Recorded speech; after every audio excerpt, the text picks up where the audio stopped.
শীত এসে গেছে, আর শীত মানেই আমাদের মনে হয় পিকনিক ঘুরতে যাওয়া, কিন্তু এর মাঝখানে আমাদের মনে রাখতে হবে করোনার পাশাপাশি কিন্তু আরেকটি নতুন রোগ ইতিমধ্যে এসে পড়েছে, ওমিক্রন। এই কথা বলবো বিশিষ্ট কার্ডিয়াক চিকিৎসক ডাক্তার কুণাল সরকারের সঙ্গে। অসংখ্য ধন্যবাদ ডাক্তারবাবু আমাদের সঙ্গে কথা বলার জন্য। যেটা জানতে চাইবো, করোনার প্রভাব এখনও কাটেনি, এর মধ্যেই ওমিক্রন এসে পড়েছে, মানে পরিস্থিতিটা ঠিক কোন দিকে যাচ্ছে? You are absolutely right. প্রথম যে জিনিসটা আমাদের মেন্টালি স্বীকার করতে হবে যে আমরা শারীরিকভাবে ক্লান্ত না হলেও আমরা মানসিকভাবে ক্লান্ত হয়ে পড়ছি এই করোনা করতে করতে। ফার্স্ট কথাটা হলো যে অমিক্রন করোনাই, হ্যাঁ, অমিক্রন করোনার থেকে আলাদা কিছু নয়। এটা তো একটা সেই আরএনএ ভাইরাস ইত্যাদি। আর ভাইরাস ব্যাপারটা কীরকম, ধরুন আপনি এক গোছা কাগজ নিয়ে একটা ফটোকপিয়ার মেশিনে দিয়েছেন এবং এই ফটোকপিয়ারটা হুড়ুর করে কপি করে যাচ্ছে, তো সব কটা কপি একমতো বেরোবে না আর কি। একটা হয়তো একটু আগে হুড়কে যাবে, একটা ডান দিকে সরে যাবে, একটা বাঁ দিকে সরে যাবে, একটার কালিটা ফিকে হয়ে আসবে।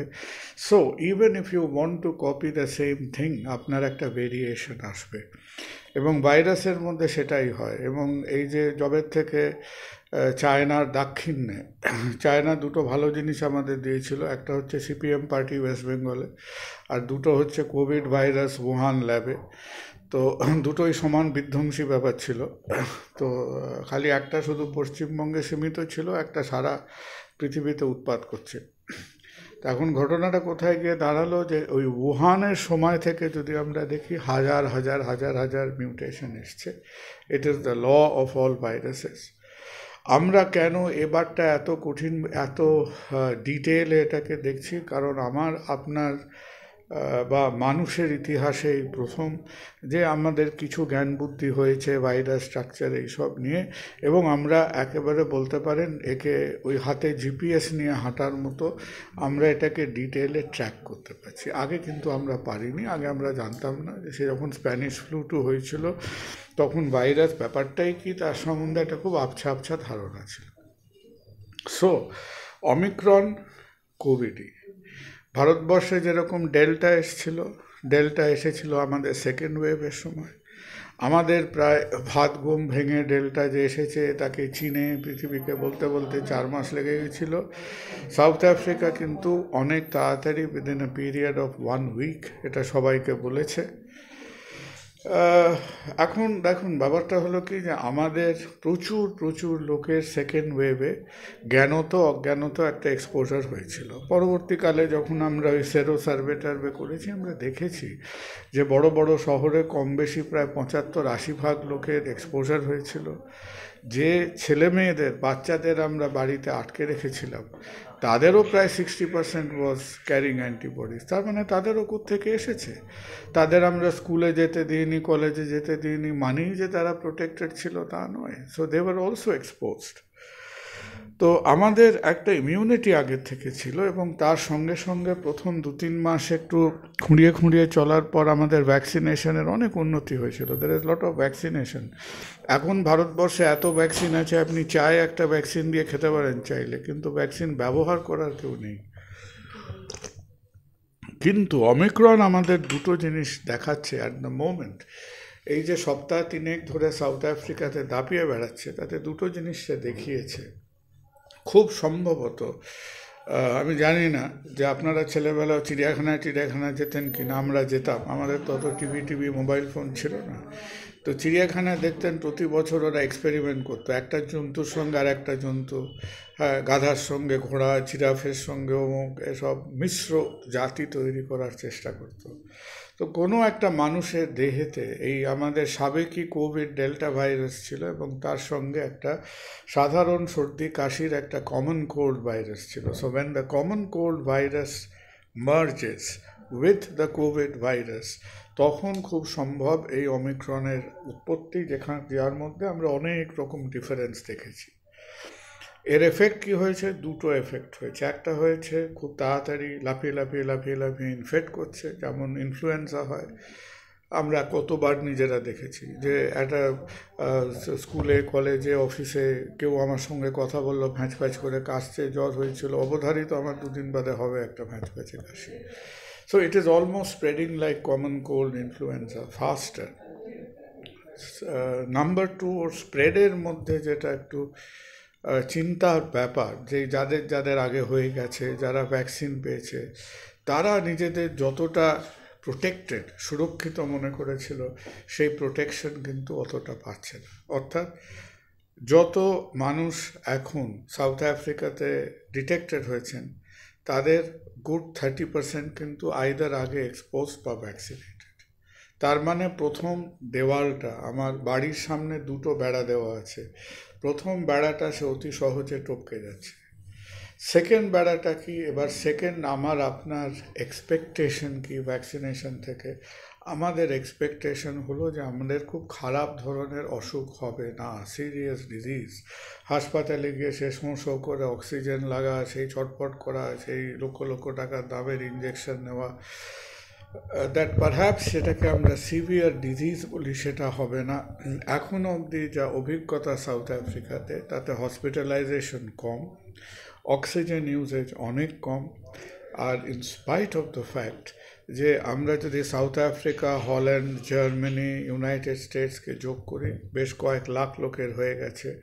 সত্যি কথা বলতে এখনও বেশি লাফানোটা উচিত নয়, যে ওমিক্রন রিলেটেড ডেথ রেটস কিন্তু অনেক কম।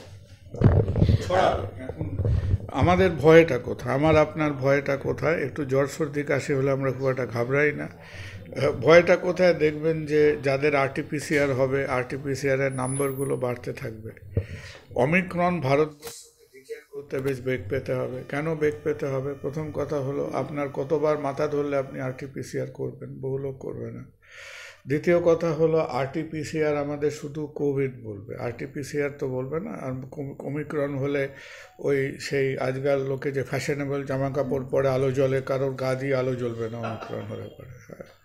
তো কারো গা দিয়ে আলো জ্বলবে না। তো সবাই আশা করছে, অনেক অনেক মিডিয়ার এক্সপেকটেশন হচ্ছে যে সে মন্ত্রীর মাথায় আলোর মতো ওমিক্রন হলে হঠাৎ নাক দিয়ে কান দিয়ে আলো জ্বলতে শুরু করবে। Nothing will happen. You have to detect it the way South Africa detected it. একটা স্পেশাল আরটিপিসিআর কিট লাগে, একটা জিন ডিলিশন হয় সেটা দেখতে, সেটা এখনও নেই, আমাদের হাতে নেই, একদমই নেই। So that is one problem. আর সেকেন্ডলি হচ্ছে যে genetic testing, genomic analysis. Genomic analysis আমরা ভয়ানক কিপ্টে। আমরা যেখানে চেয়েছিলাম 5,000 করছি 5টা। তো সেই জিনোমিক টেস্টিংয়ের ল্যাব যারা আছেন, তারা ওই আগে একটা ছবি বেরোতো না, যে গভর্নমেন্ট অফিসে বিরাট বিরাট ফাইল, একজন ভাত ঘুম দিচ্ছে শুয়ে শুয়ে। তো আমাদের জিনোমিক টেস্টিং এখন এতদিন ভাত ঘুম দিচ্ছিল। তো তাদের যদি একটু ভালো চাটা খাওয়াতে পারেন, তারা যদি গা ঝরে ওঠে, একটু টেস্টিং করে দু একটা জানতে পারবেন। না হলে এটা ওই কয়লা, গরু, বাছুর, এই স্ক্যাম সেই স্ক্যামের মতো এটাও চাওয়া পড়ে যাবে আর কি। ডাক্তারবাবু, এই ওমিক্রনের বিষয়টা যখন উঠলো, এটা সাধারণভাবে আমরা নিজেরা বাড়িতে থেকে কি করে নিয়ন্ত্রণে এটা কি রাখা সম্ভব, বা সুরক্ষা ব্যবস্থা যেটা? আমাদের কাজকর্ম হচ্ছে না, আপনাকেও তো কাজ করতে হয়। তা আপনি বলবেন যে আমি অফিসে ঢুকবো, অন্য কেউ থাকবে না? পারবেন না। তো আপনাকে আমাদের যেগুলো জীবনে essential from the non essential, সেটাকে সেপারেট করতে হবে। কাজকর্ম করতেই হবে। যাকে লোকাল ট্রেনে চড়তে হয় তাকে চড়তে হবে, যাকে এনি আদার পাবলিক ট্রান্সপোর্ট ব্যবহার করতে হবে। আমার কাছে ভীষণ ইম্পর্ট্যান্ট কাজকর্মের সঙ্গে সঙ্গে হলো যে স্কুল কলেজ রিওপেনিংয়ের প্রোগ্রামটা চোখ কান খুলে সাবধানে চালিয়ে যেতেই হবে। এডুকেশন ছাড়া ভারতবর্ষ হচ্ছে একটা অক্সিজেন ছাড়া মানুষের মতো। হ্যাঁ, একটা মানুষের মুখে যদি একটা ওই যে দেখেন না, সব গুন্ডারা মারে, একটা প্লাস্টিকের ঠোঙা বেঁধে করে দেয়, অক্সিজেন মেরে মরে যায়। তো অক্সিজেন, এই যে 20 বছর ভারতবর্ষ এডুকেশন ইনস্টিটিউশন বন্ধ করেছিল, সেটা খানিকটা হয়েছে ওই মুখে প্লাস্টিকের ঠোঙা চাপা দেওয়ার মতো। আমাদের কি আছে? আমাদের হিরে নেই, জহরত নেই, সোনা নেই, তেল নেই, কিচ্ছু নেই। 11টা খুঁড়লে একটু কয়লা টয়লা পান মাঝে মধ্যে, তাছাড়া কে আছে? এই যে ছেলে মেয়েগুলো পড়াশুনো করছে, এটাই তো তাদের লাইফের রসদ, এটাই তো তাদের সোশ্যাল মাইগ্রেশনে হেল্প করবে, এটাই তো তাদের ইকোনমিক এম্পাওয়ারমেন্টে হেল্প করবে। এই যে ছবিগুলো দেখেন, এই সমস্ত গুগল, অ্যামাজন, টুইটার, অ্যাডোব, সবাইয়ের মাথায় এক একজন ইন্ডিয়ান বসে আছে। কেন বসেছে? এই বাপ মাগুলোরও দুপুরবেলা জ্ঞান জ্ঞান করে পড়িয়েছিল বলে, পরীক্ষাগুলো দিয়েছিল বলে তো গেছে ওখানে। এরা তো মন্ত্রীর ছেলেপুলে নয়। বাবা মন্ত্রী, আমি মন্ত্রী, পিসি মন্ত্রী, আমি মন্ত্রী, ওই করে তো হয়নি। It is through merit. আমরা বুঝি না, আমরা মনে করি এটা সব ওই বাবা, কাকা, পিসি, মাসির থেকে আসে। জীবনে সব কিছু ওইভাবে আসে না। So education is very important. আমার যেটা মনে হয় যে হেলথ সেক্টর বা অন্য সেক্টরে হয়তো এফেক্ট করবে না, বাট আমরা কি করে রেসপন্ড করব যদি দেখি যে অনেকের আবার আরটিপিসিআর নাম্বার বাড়ছে। দেখা যাক, সেটা নিয়ে এক্ষুনি হয়তো খুব ভবিষ্যৎবাণী করার সময় আসেনি। ডাক্তারি মানে মেডিকেল জার্নাল বা ডাক্তারি তথ্য, রিসার্চ, এটা কি বলছে আগামী আর কতগুলো বছর আমাদের অপেক্ষা করতে হবে যেখানে আমরা একেবারেই করোনা মুক্ত পৃথিবী পেতে পারি? 2022 will be the change over year. 2022 খুব সম্ভব 2022-এর কোনো একটা সময়, ধরুন এই যে অমিক্রন যে চেহারাটা নিয়ে এসেছে, অমিক্রন ইটসেলফ প্রবাবলি ইট সিগনিফাইস, ধরুন ইন্ডিয়াতে, আমাদের দেশে এখন কোভিড কি নেই? আছে তো। রোজ তো 1010 লোকের বেরোচ্ছে, রোজ তো 300-র কাছাকাছি মারা যাচ্ছে। তো আমার আপনার আশেপাশে চোখ ফেরালে যেরকম টাইফয়েড দেখেন, টিউবারকুলোসিস দেখেন, ম্যালেরিয়া দেখেন, হার্টের অসুখ দেখি। হার্টটা ইনফেকশাস নয়, আমি ইনফেকশাস ডিজিজের কথা বলছি। তো আমাদের যদি এতদিন মেনু কার্ডে 100 ছিল, এটা 101 নম্বর যোগ হলো। So it will remain as an endemic disease. মাঝে মধ্যেই ফিরে আসবে আমাদের জ্বালাতন করতে। এখন এই যে এন্ডেমিসিটি হয়, এন্ডেমিসিটি দুটো কারণে হয়। একটা হচ্ছে আমার আপনার মধ্যে যে রেজিস্ট্যান্স এসছে, হয়ে গেছে বা ভ্যাকসিন নিয়েছি তার জন্যে। আর দ্বিতীয় কারণ ফর এন্ডেমিসিটি হচ্ছে যে ভাইরাসটাও নিজেকে মোটামুটি একটু তার মারণ ক্ষমতাটা সে কমাতে থাকে। কারণ ভাইরাস যদি বেঁচে থাকতে চায় তাহলে প্রচুর প্রচুর মানুষকে মেরে ফেলে ভাইরাসের কোনো লাভ নেই, কোনো লাভ নেই।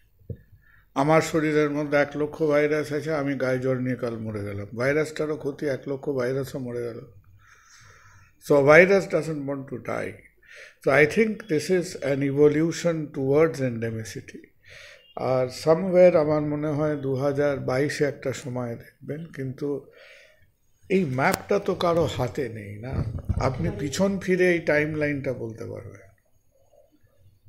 So the time line will be there, আপনাদের সামনে থাকবে, সবাই সামনে থাকবে। You can look back at the time line, but you can't look ahead. আপনি সামনের থেকে সেই টাইম লাইনটা জানেন। পথটা শেষ হোক, তখন বুঝবেন যে পথটা এত দূর ছিল আর কি। এই সময় যেটা হয়েছে, করোনা, বহু মানুষ মনে করছেন যে হয়তো করোনার প্রভাব অনেকটাই কমেছে। সেক্ষেত্রে মাস্ক ব্যবহারে একটা অনীহা বা উদাসীনতা কিন্তু দেখা যাচ্ছে। এক্ষেত্রে কি বলবেন? দেখুন, সাবধানে থাকবেন, কারণ মাস্ক আমাদের এই ব্যবহারটা রাখতেই হবে। আমার নিজের প্রচণ্ড অসুবিধা হয় মাস্ক পরতে, কারণ আমরা সে গত 40 বছর ধরে সার্জারি করতে করতে এই সার্জিক্যাল মাস্কে অভ্যস্ত। আমিও কাপড়ের মাস্ক N95 আমি পরতে পারি না, কিন্তু আমি চেষ্টা করি as much as possible surgical মাস্কের ইউজেজটা রাখতে। আই থিঙ্ক আপনারাও সেটা করুন। আর আরেকটা কথা বলি যে সবাইকে, যে যেখানে ধরুন আপনার কাজে টিচারদের বলছিলাম, কালকে এই উইকে আমি 2টো বড় বড় এডুকেশনাল ইনস্টিটিউশনের সঙ্গে ওয়েবিনার করছিলাম। তো তাদের আমি বলছিলাম যে ধরুন একটা অ্যাভারেজ 15 ফুট বাই 15 ফুট রুমে অনেক লোক আছে, টিচার, ছেলে মেয়ে, সহকর্মী, যেই থাকুক না কেন, ক্লোজড রুমে বহু লোককে নিয়ে থাকবেন না। Keep that crowd to a minimum. বলা অতটা ওই হিসেবটা কেউ করেনি এখন। নিজের চোখে আন্দাজ করবেন, অ্যাপ্লাই ইওর কমন সেন্স। আর স্পেশালি ধরুন একটা ক্লাস 1 ঘন্টা ধরে হয়, 2টো ক্লাস পরপর হচ্ছে, 1.5 ঘন্টা ধরে হচ্ছে। আপনি 10 জনকে নিয়ে একটা ঘরে বসে মিটিং করছেন, which will go on for couple of hours. জানলা দরজাগুলো একটু খুলে রাখবেন, কারণ বদ্ধ ঘরে মাস্ক কাজ করে না। কেন কাজ করে না? বিকজ আমাদের শ্বাস প্রশ্বাসের যে বাষ্পটা, যে ভেপারটা হাওয়ায় ঘুরছে, সেখান থেকে যে ড্রপলেটগুলো জেনারেটেড হবে সেগুলো অনেক ছোট, সেগুলোকে বলে এরোসল। এরোসল আটকাবার ক্ষমতা মাস্কের নেই। হ্যাঁ, আপনি ধরুন মশারির মধ্যে যদি এত বড় বড় খোপ কাটেন, ওর মধ্যে দিয়ে মশা ঢুকে যাবে। তো মাস্ক কাকে আটকায়? মাস্ক কিন্তু ভাইরাসকে আটকায় না, মাস্ক ড্রপলেটকে আটকায়।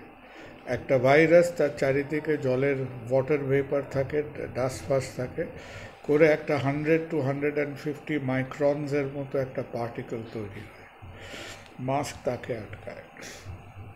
এনিথিং লেস দ্যান দ্যাট, এরোসলে কি থাকবে? এরোসল পার্টিকেলগুলো আরও ছোট, আরও ফাইন। কেন? আমরা 50টা লোক বসে সমানে গল্প করছি, বকবক করছি, মিটিং করছি, ঘরে ফ্রেশ এয়ার আসছে না, এক্সচেঞ্জ হচ্ছে না। সো দ্যাট পসিবল ইনফেক্টেড ভেপারের বা এরোসলের মাত্রাটা বেড়ে যাচ্ছে সমানে। এগুলো একটু মাথায় রাখতে হবে। অর্থাৎ করোনার ক্ষেত্রে আমরা যে যে ব্যবস্থাগুলি নিই সে এক্ষেত্রে একেবারেই নামটা একটু অন্যরকম শোনাচ্ছে। আমরা করোনা, হ্যাঁ, আমরা যেমন আমরা কী করেছি, আমরা কোভিড বলেছি, কিন্তু ডেল্টার নামটা অতটা জনপ্রিয় হয়নি। ওটা একটা ম্যারম্যারে, এই হিন্দি সিনেমার তুলনায় এটা বাংলা সিনেমা ছিল, অতটা জনপ্রিয় হয়নি। হ্যাঁ, এটা মনে হয়েছিল একটা আমাদের ম্যারম্যারে বাংলা সিনেমা ডেল্টা, কিন্তু বহু লোককে এখন অবধি ওর চাইতে বিশেষ ইনফেক্টিভ এজেন্ট পাওয়া যায়নি। কিন্তু এই অমিক্রন নামটা হঠাৎ করে সে একটা বলিউড হিটের মতো হয়ে গেছে আর কি, খুব চলছে বাজারে। কিন্তু আমাদের সাবধান থাকতে হবে, কারণ গ্রিক অ্যালফাবেটের আর 7টাই অক্ষর বাকি আছে। হ্যাঁ, গ্রিক অ্যালফাবেটটা অন্য, ইংরেজির অ্যালফাবেটের মতো না। আমি দুদিন আগে গ্রিক অ্যালফাবেটটা স্টাডি করছিলাম, আর ওরা মধ্যে মধ্যে আবার বড় বড় নেতা নেত্রীদের নামে হলে ওটা বারবার, যেমন এর আগে জি হওয়া উচিত ছিল, জি আইটা করেনি, কারণ ওটা শুনতে লি জিনপিংয়ের মতো লাগতো, ওটা বাদ দিয়ে দিয়েছে। তো আমার মনে হয় হয়তো কোভিডও চোখ রাখছে, যার মাত্র 7টা অ্যালফাবেট বাকি আছে। তো যা খেলাধুলো করা তার মধ্যেই শেষ করতে হবে, না হলে গ্রিক ছেড়ে দিয়ে বাংলা অ্যালফাবেটে ঢুকতে হবে আবার। অসংখ্য ধন্যবাদ আমাদের সঙ্গে থাকার জন্য এবং এই মূল্যবান যে ইনফরমেশনগুলো আমরা পেলাম। বিশেষ করে কাউকে প্যানিক করবেন না। হ্যাঁ, লোকজনকে একটা আতঙ্ক করে লাভ নেই, এই চারিদিকে ভূত আসছে, অমিক্রন আসছে, হে আসছে। It is a mild problem, it's a mild disease. কিন্তু আমাদের একটা অসুবিধা হয়ে গেছে কি, আমরা ওই RT-PCR অ্যাডিক্টেড হয়ে গেছি। লোকে খবরের কাগজে অন্য কিছু পড়লো না, আগে RT-PCR নাম্বারটা পড়লো। গুড, একদিক থেকে ভালো তো, যে আমরাও আমাদের তো নিজেদের ট্রেন করতে হয়েছে।